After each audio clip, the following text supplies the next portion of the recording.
Google Fi 的最大优势就是直接以美国境内相同资费标准漫游全世界近200个国家和地区。而 US Mobile 去全世界，包括加拿大、墨西哥、中国大陆、港澳台、新加坡、马来西亚等等，超过150个国家和地区，月费的套餐也会包含。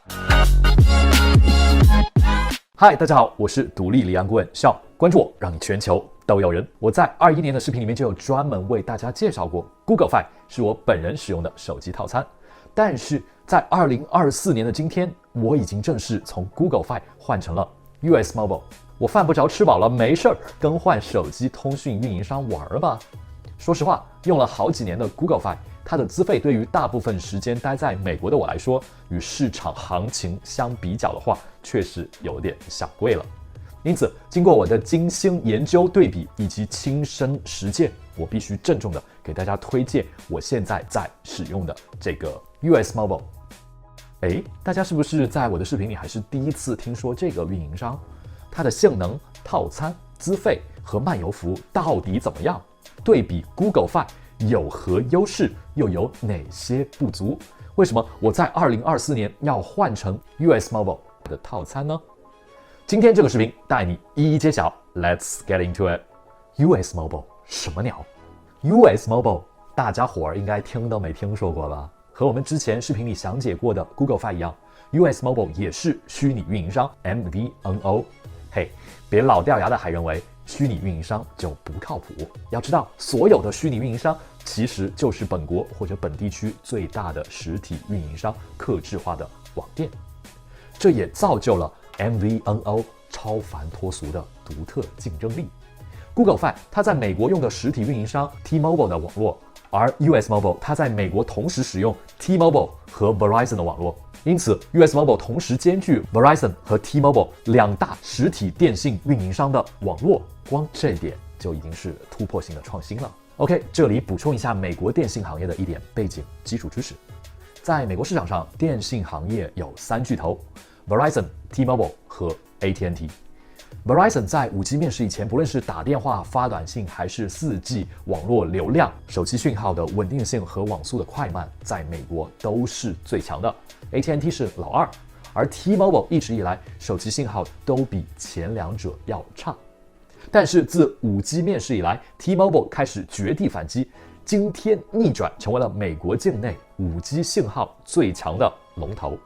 话不多说，赶紧来听听我为什么在2024年从 Google Fi 果断换为了 US Mobile。Google Fi vs US Mobile 手机信号。既然大家都知道了美国电信行业3巨头的背景情况，那么 US Mobile 由于兼具 Verizon 和 T-Mobile 两大实体电信运营商的网络，如果你选择 Verizon 的 WAP 5G 网络，很自然在打电话和发短信的品质上 US Mobile 比 Google Fi 明显要强。这里我再分享我自己的使用心得。由于我更看重移动网络 5G 的品质以及国际漫游的便利度，我的 US Mobile 并没有选择 Verizon 的网络，而是 T-Mobile 的 GSM 网络。我同时使用了 Google Fi 和 US Mobile， 理论上两家都是用 T-Mobile 的 GSM 网络，但是在实际的打电话上，US Mobile 很明显给我的体验是极少出现电话时的语音卡顿现象。Google Fi vs US Mobile 费用。当然，尽管 US Mobile 在手机信号上略胜一筹，但是我确实没有必要为了这点信号的强弱就抛弃 Google Fi 嘛。真正让我下定决心的是两者对于相同套餐资费上的巨大差距。随着网络移动办公的普及，离开 WiFi 环境或者出差旅行的机会越来越多，那么无线通话、短信和流量的套餐肯定是你的首选。Google Fi 每月税前资费是50到65美金，而 US Mobile 是税后23到37.5美金，这个差不多2倍的差价，确实让 Google Fi 让人有些不忍直视。假设你对数据流量的要求不高， Google Fi 无线通话和短信的基础套餐是20美金每月，后续10美元每 GB 流量，60美元封顶。而 US Mobile 无线通话和短信的基础套餐是15美元每月，直接包含了10 GB 的网络数据流量。如果你选择的是基础套餐，每月只用了4 GB 的流量， US Mobile 是15美元，而 Google Fi 是税前60美元，整整差了4倍。Google Fi vs US Mobile 国际漫游服务。Google Fi 的最大优势就是直接以美国境内相同资费标准漫游全世界近200个国家和地区，这一点在市场上绝对是无与伦比的。然而，屏幕前广大把美国作为核心居住地的全球人老铁们，大家通常是不是每年至少要在美国待超过半年的时间？说好的全球漫游，其实1年也就用过几次罢了。即便去美国以外的某个国家或者地区待得比较久，何不直接启用当地的网络通讯套餐呢？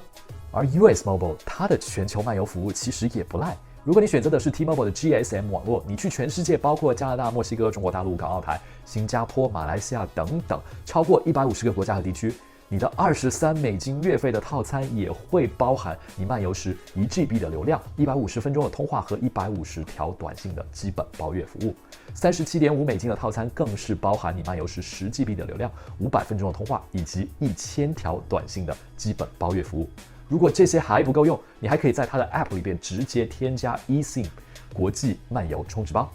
比如你在中国大陆及港澳地区出差旅行，你可以额外购买45GB 有效期为365天、价位为$60的额外充值流量包。这样看下来，各位看官，您觉得 US Mobile 还比 Google Fi 在漫游服务上差上10条街吗？话说，就在24年2月农历新年期间，由于今年天气特别好，我刚刚自驾去了北边的邻居加拿大旅行了一趟。我亲身实测了 US Mobile， 当我驾车刚跨过美加国境线的时候， US Mobile 还有点迷糊，到底该连接美国的通讯网络还是加拿大的，导致暂时没有信号。但是当我驾车进入加拿大的国境，大概开了1000米以后，我的手机就自动连上了加拿大的 Bell Mobility 网络了，网速基本和美国境内毫无二致。总的来说，如果你像我一样把美国作为你的核心居住地，每年至少要在美国待上半年或者以上的时间， US Mobile 的无线通话、短信和流量套餐，